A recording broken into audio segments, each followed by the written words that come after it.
उपमुख्यमंत्री एकनाथ शिंदे मुख्यमंत्री देवेंद्र फडणवीसांची भेट घेण्यासाठी पोहोचल्याची माहिती मिळते। या दोघांच्या भेटीत नेमकं काय घडतंय हे पाहावं लागणार आहे।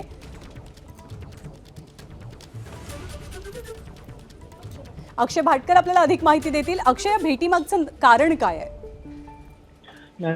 भेटी आहे पण एक महत्त्वाचं आहे ते म्हणजे ज्यावेळी एकनाथ शिंदे हे वर्षावर गेले त्याआधी त्यांनी त्यांच्या नंदनवन या शासकीय निवासस्थानी काही नेत्यांची बैठक घेतली होती। यामध्ये प्रामुख्याने कोकणातले नेते होते, त्यामध्ये मंत्री भरत गोगावले देखील होते, सुहास कांदे होते, असे अनेक महत्त्वाचे नेते त्यावेळी नंदनवनवर उपस्थित होते। त्याच्यानंतर त्यांनी ही भेट आता घेण्यासाठी ते वर्षावर पोहोचलेले आहेत। मुख्यमंत्र्यांबरोबर अनेक महत्त्वाचे विषय आहेत। मग साताऱ्यातला विषय जो अतिशय गाजलेला होता, त्यामुळे दोन्ही पक्षांमध्ये वितुष्ट आलेलं होतं, तो विषय अजूनही तसाच आहे। दोषींवर अजूनही कारवाई झालेली नाही आहे। जर दुसरीकडे पालकमंत्री पदाचा विषय देखील अजून तसाच आहे। नाशिकचे असतील किंवा रायगडचे असतील, या दोन्ही पालकमंत्री पदाचा विषय अजून पेंडिंग आहे।